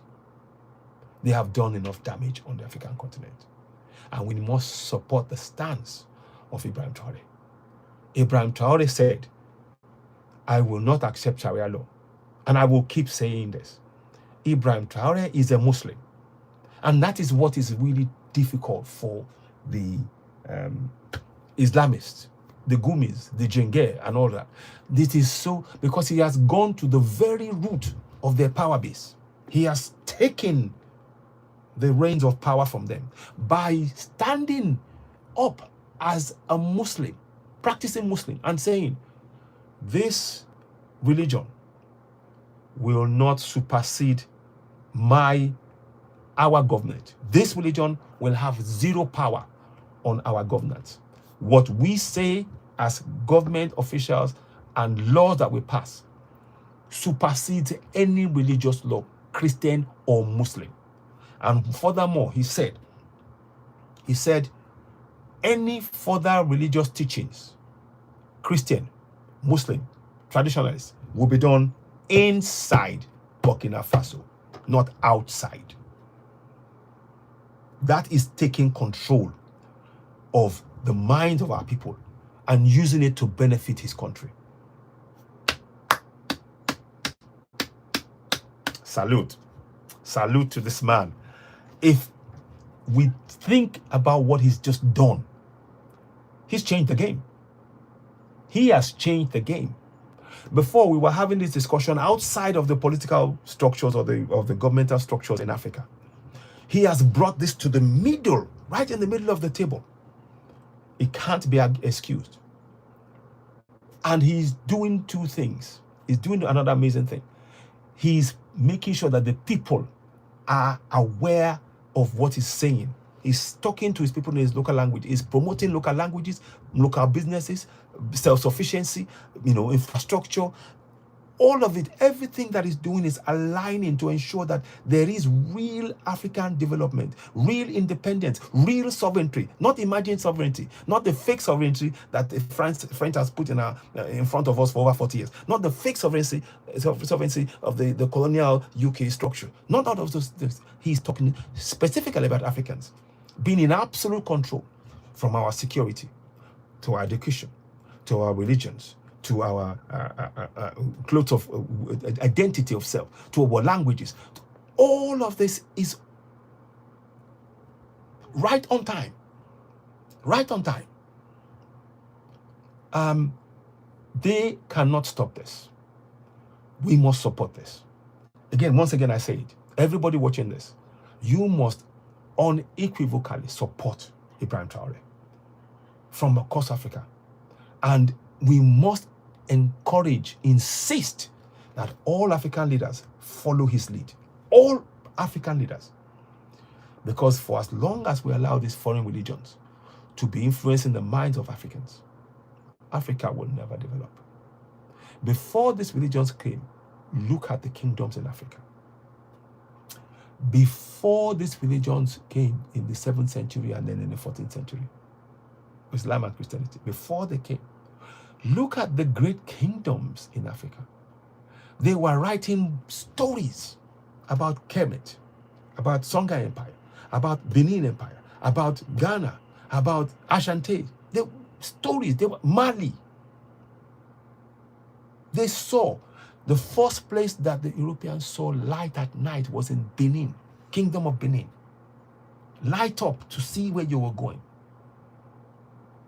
Now look at after the imposition of this religion of Islam and Christianity. It has held back African development. I put it to you that this singular thing that Ibrahim Traore has done will have untold benefits for millions of Africans for generations to come. This is the changing of our mindset, freeing us from this wedded, embedded, deeply embedded psychological indoctrination that we cannot solve any problem in Africa, but only outside. The solution lies outside of Africa. The solution for African problems has always been in our mindset that to solve African problems, we have to go outside of Africa. He's saying to us, to solve African problems, the solution, ideas, anything you want is right there in Africa. And it's time we start looking for it rather than outside Africa. The religions condition our minds to look outside of Africa. And once you start looking outside, you never solve the problem. Nobody outside of Africa can know Africa more than an African. What they will do is confuse you, pretend they know. I'm telling you, one of the first irrigations in the world, a system in the entire world, came from Africa, the first one. First melting and making of iron, using iron to make weapons and tools, Africa. The big kingdom, look at the pyramids, look at the Zimbabwean kingdom, no cement, but they built it. They don't, till today, they don't know how it's built. They don't. So when somebody comes with this harebrained idea of telling you that Sharia law must be imposed on your people in your land, but the same people will not say anything when the farmers in those communities are being chased and killed and their crop being destroyed, then suddenly this Sharia law people go deaf and dumb. They go deaf and dumb. And millions in Nigeria alone, farmers have lost their lives because those cattle herders they're Muslim, they're Fulani. They come into the land of the farmer, they destroy his crops, but not one imam or sheikh tells them they must pay back any money. So where's the Sharia law then? What does Sharia law say about that? But when you talk about them, but they say, oh, you abuse their Muhammad. Oh, so they have the right to kill you. Doesn't the farmer have the right to kill somebody who's destroyed his livelihood, who's taken food from his family? Doesn't the farmer have the right to kill somebody that actually raped his wife in front of him? Doesn't the farmer have the right to make sure he chases these people out of this place forever? But then you're putting this Sharia law that comes from Saudi Arabia. I categorically stated, if they want to practice Sharia law, fine. Please head to Saudi Arabia and practice your Sharia law. Africa has nothing to do with Sharia law. It's an imposition. In Sudan right now, these Islamists, they are unaliving and killing natives because they want to have control of their resources. Sharia law is only in Africa because of one thing: African resources. Sharia law is only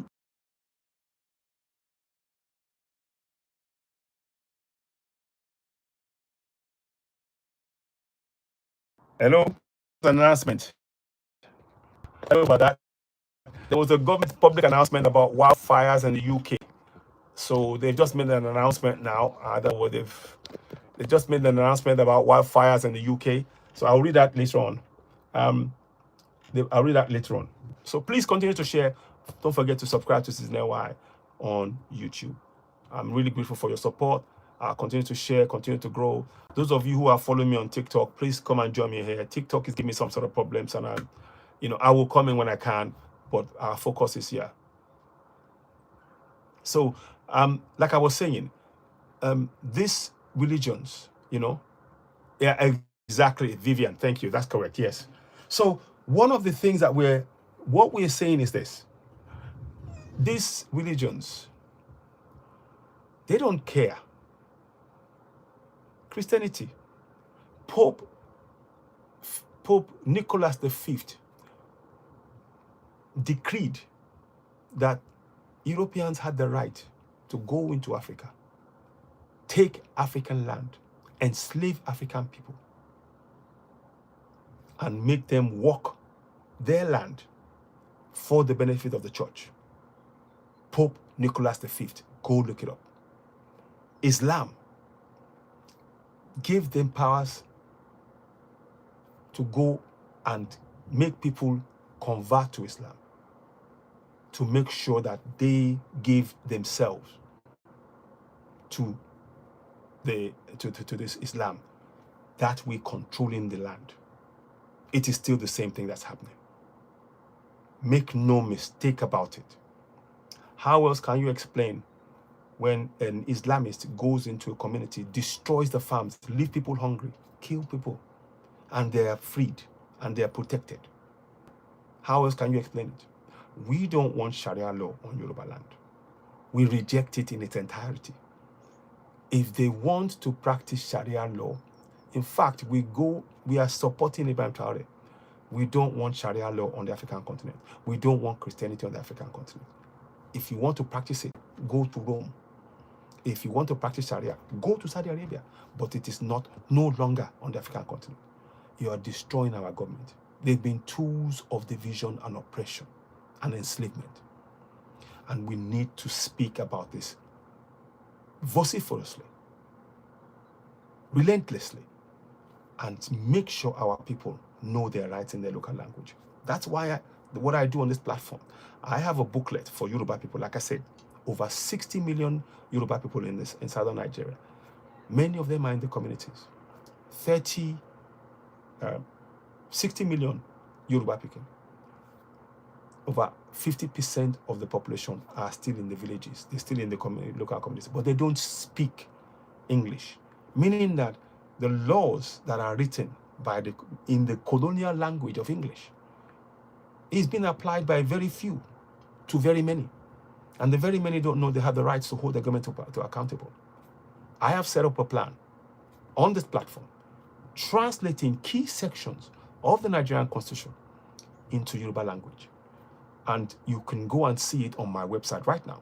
It is www.citizenay.org. There, you can get a free PDF that you can take to your communities, teach them their rights in their local language. And we need your support. Here's where you come in.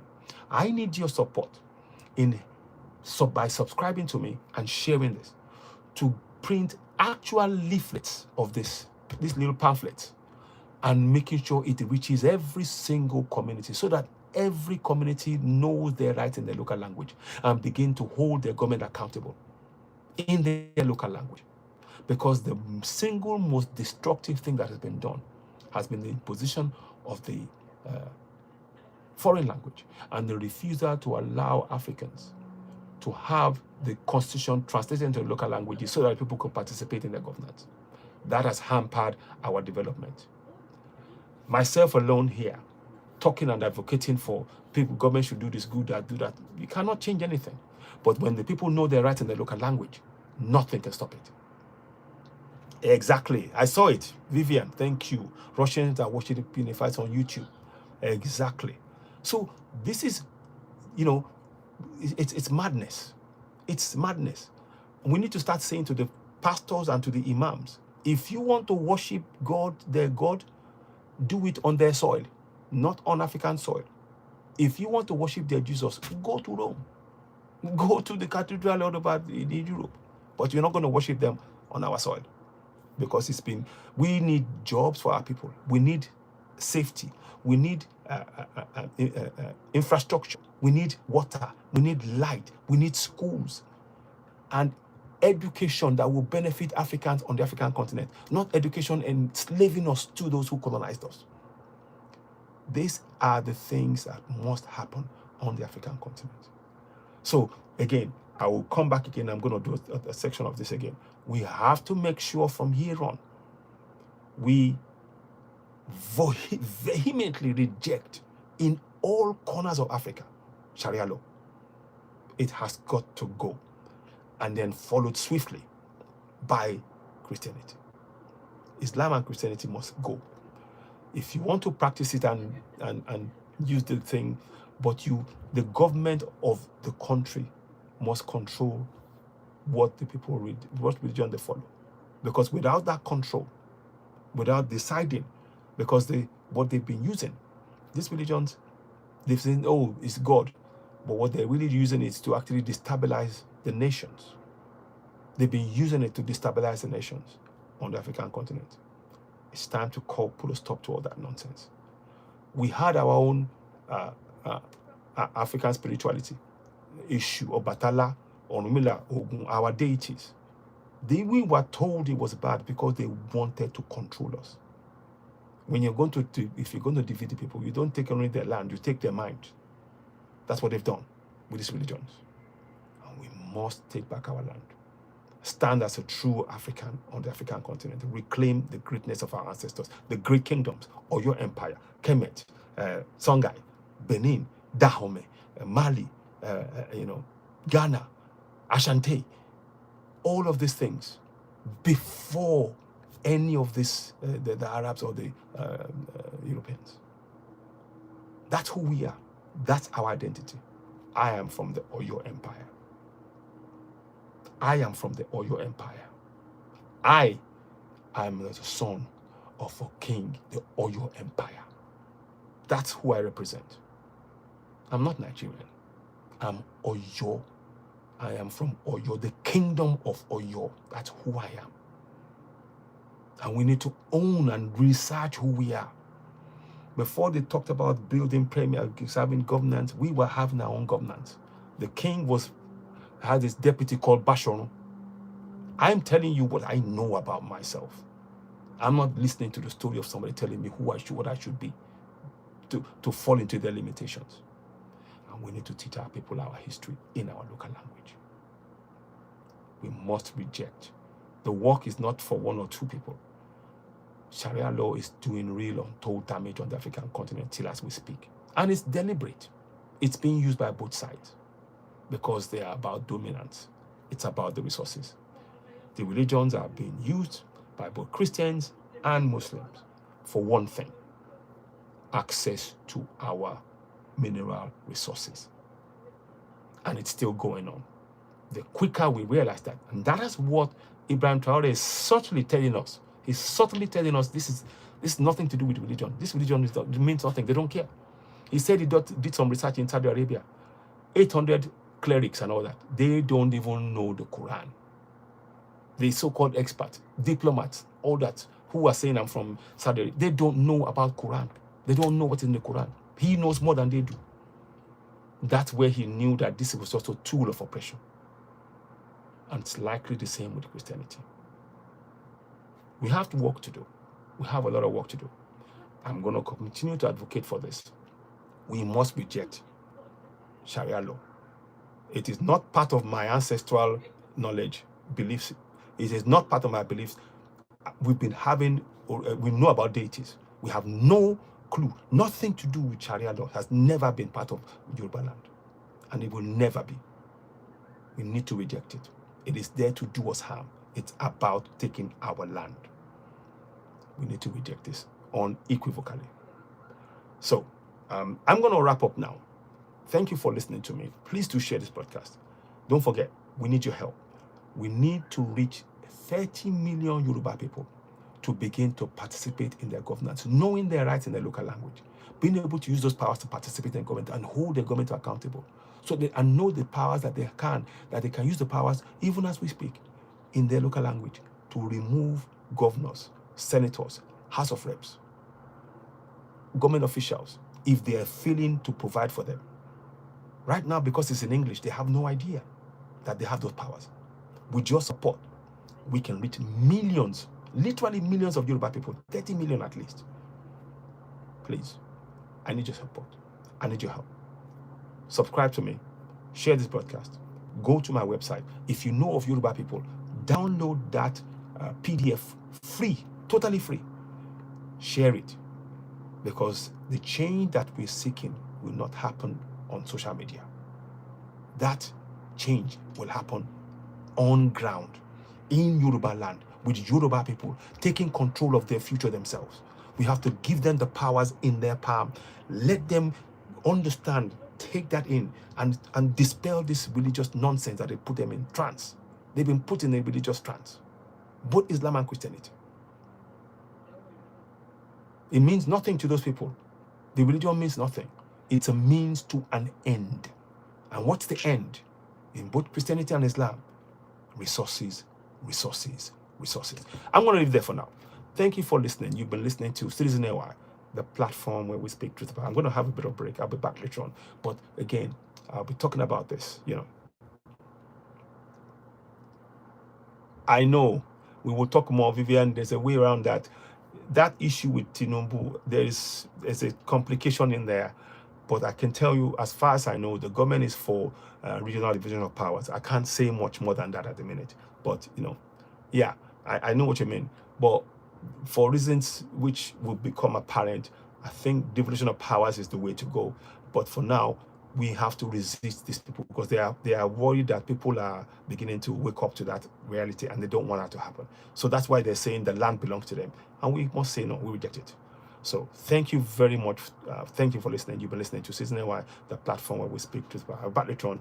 Thank you. Please don't forget to subscribe, share, hit the notification button, give us thumbs up, help us reach more people. I really do thank you for joining me. I hope you found this enlightening. Yeah, thank you very much. Oh, thank you.